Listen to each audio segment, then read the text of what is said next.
आज हमारा टॉपिक है मूलानुपाती सूत्र। आप लोगों ने इससे पहले मूलानुपाती सूत्र के बारे में नोट्स बना लिए हैं। अपने नोट्स को देखकर इसे समझने की कोशिश करेंगे। तो देखिए, मूलानुपाती सूत्र किसे कहते हैं?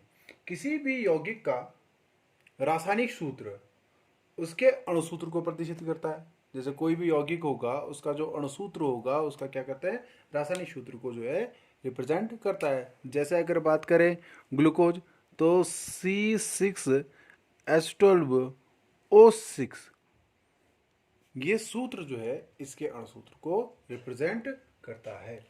तो जिसके विभिन्न प्रतीकों और संख्या के नाम को प्रदर्शन सहित लिखा जाता है, तो उन्हीं परमाणुओं की संख्या में जो संबंध होता है उसे मूलानुपाती सूत्र कहा जाता है।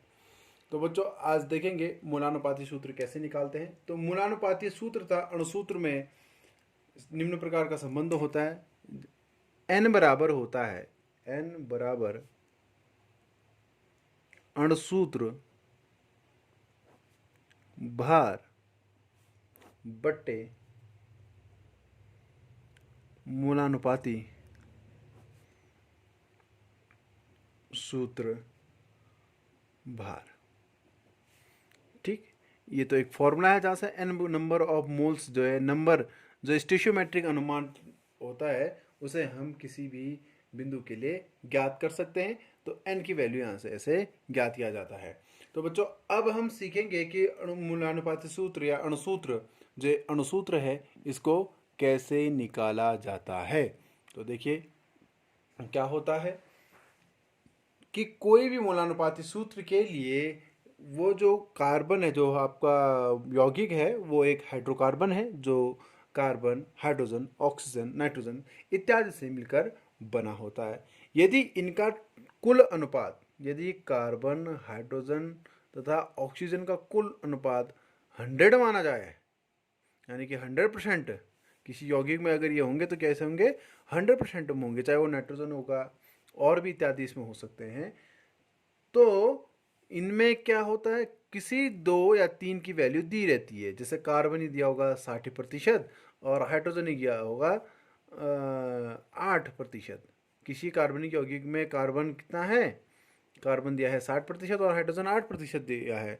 तो इसमें ऑक्सीजन का परसेंट ज्ञात करने के लिए क्या करेंगे, ऑक्सीजन का कार्बन प्लस हाइड्रोजन माइनस, या फिर आपको हो 100 माइनस कार्बन का परसेंटेज प्लस हाइड्रोजन का परसेंटेज, जो निकलेगा ऑक्सीजन के परसेंटेज के बराबर निकलेगा। तो हम लिख सकते हैं 100 माइनस कार्बन का दिया है 60 plus 8 equals to 100 minus 68 is equal to हो जाएगा 232। तो ऑक्सीजन का जो परसेंटेज होगा इस यौगिक में, किसी अज्ञात यौगिक में जिसको कार्बन, हाइड्रोजन, ऑक्सीजन से मिलकर बना है, उसमें हो जाएगा 32%। तो इसकी सहायता से ऐसे परसेंटेज निकालने के बाद इनका मोलों की आपेक्षिक द्रव्यमान संख्या निकाल ली जाती है, फिर सरल अनुपात निकाल लिया जाता है। तब इस फॉर्मूले से किसी भी यौगिक का अणुसूत्र भार निकाल लिया जाता है। आओ एक प्रश्न को देखते हैं। तो बच्चों, प्रश्न देखेंगे, किसी कार्बनिक यौगिक में कार्बन 40% तथा हाइड्रोजन 6.67% है। यदि यौगिक का अणुभार 30 हो तो उसके मूलानुपाती तथा आणविक सूत्र ज्ञात कीजिए। तो हमें क्या क्या ज्ञात करना है, एक तो मूलानुपाती सूत्र, दूसरा आणविक सूत्र। तो देखो क्या करना होता है, पहले हल। देखो हल कैसे करोगे, आपको क्या क्या चीज़ दी हुई है, एक तो कार्बन का परसेंटेज जो कि 40% है, और हाइड्रोजन का परसेंटेज दे रखा है, हाइड्रोजन का परसेंटेज दिया है, वो दिया है 6.67%। ठीक है, तो इसलिए अब देखो इसमें ऑक्सीजन का परसेंट बराबर हो जाएगा 100 माइनस कार्बन का परसेंट माइनस हाइड्रोजन का प्लस हाइड्रोजन का परसेंट। तो 100 में से घटा देंगे, 100 माइनस 40 प्लस 6.67 इजिकल टू आ जाएगा 100 माइनस 46.67, जो कि आएगा, इसको इसमें से घटाए, इसमें से घटाए, 33.35%। तो ऑक्सीजन का परसेंट आया 53.33%। तो मूलानुपाती सूत्र ज्ञात करने के लिए हमें एक समीकरण बनाना होगा, एक सारणी बनानी होगी। देखिए, तो देखिए, मूलानुपाती सूत्र, इसके लिए एक सारणी बना लेंगे। देखो, सारणी में क्या क्या चीजें मेंशन करनी है। पहले तो यहां पे लिखेंगे तत्व, कौन कौन से तत्व है, ठीक। फिर इसके बाद अगले में आएगा परमाणु भार, कि किस यौगिक का परमाणु भार कितना होता है। उसके बाद आएगा प्रतिशत, आगे इसकी प्रतिशत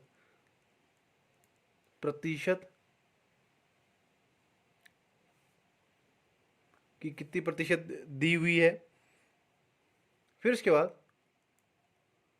मोलों की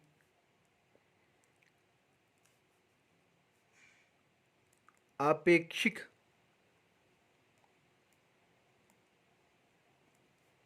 संख्या, मोलों की आपेक्षिक संख्या मीन्स कि टोटल मोल कितने हैं इस हाइड्रोकार्बन में, मोलों का जो स्टोइचियोमेट्रिक अमाउंट है वो कितना है, जिसका फॉर्मूला होता है परसेंटेज बट्टे परमाणु भार। क्या होता है? परसेंटेज बट्टे परमाणु भार। मोलों की आपेक्षिक संख्या किससे निकल जाएंगे? परसेंटेज बट्टे मोलो परमाणु भार से। उसके बाद सरलतम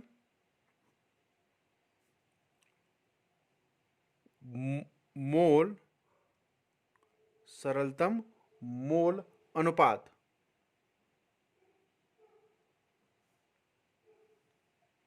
इसके बाद लास्ट कॉलम में आ जाएगा पूर्णांक अनुपात।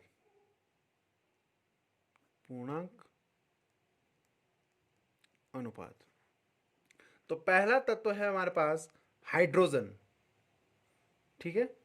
तो हाइड्रोजन के लिए देख लेते हैं, यहां पे कार्बन आ जाएगा,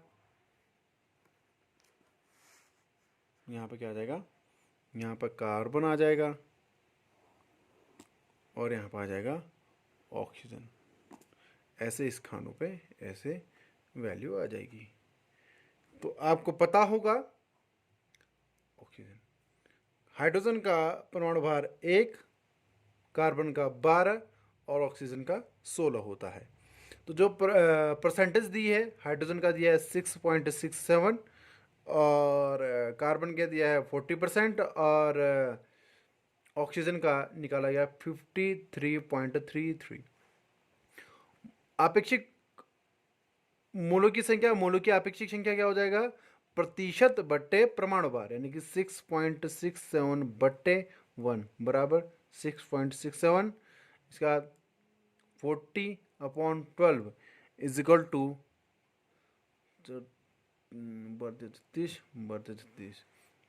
3.33। इसके बाद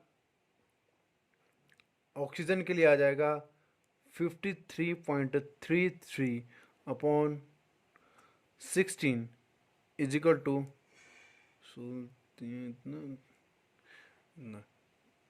3.33। इसकी वैल्यू कितनी आ जाए? 3.33। अब देखिए सरलतम मोल अनुपात। सरलतम मोल अनुपात को कैसे लिया जाता है? देखिए, जो आपका आपेक्षिक मोल भार है, इसमें से या तो दो वैल्यू, जैसे यहाँ पे दो वैल्यू बराबर है, या तो इनको ले लो, या फिर जो इनमें से सबसे कम होता है उसको लिया जाता है बट्टे इनके अनुपात। जैसे आपका सबसे यहाँ पे दो वैल्यू कॉमन क्या है? 3.33, 3.33। तो आप क्या करोगे? आपेक्षिक मोल भार 6.67 बट्टे सरलता अनुपात क्या है? 3.33, जिसकी वैल्यू होती है, इससे कटेगा 2 के अराउंड, और 3.3 upon 3.3 equals to 1, 3.3 upon 3.3 is equal to 1। यानी कि सरलता अनुपात के लिए क्या करोगे, यहाँ से लीस्ट नंबर या फिर कोई कॉमन नंबर बट्टे जो इनका परसेंटेज आया हुआ, जो इनका अपेक्षित संख्या आई हुई है। तो आपका पूर्णांक संख्या आ जाएगा 211। यानी कि इस हाइड्रोकार्बन में हाइड्रोजन की संख्या 2 है, कार्बन की संख्या 1 है, ऑक्सीजन की संख्या 1 है। तो आप लिख सकते हो यौगिक का मूलानुपाती सूत्र बराबर कार्बन 1, हाइड्रोजन 2 और ऑक्सीजन 1 है। ठीक, इसके बाद क्या करेंगे, आणविक सूत्र की गणना। दूसरा हमें क्या निकालना था, आणविक सूत्र। तो आणविक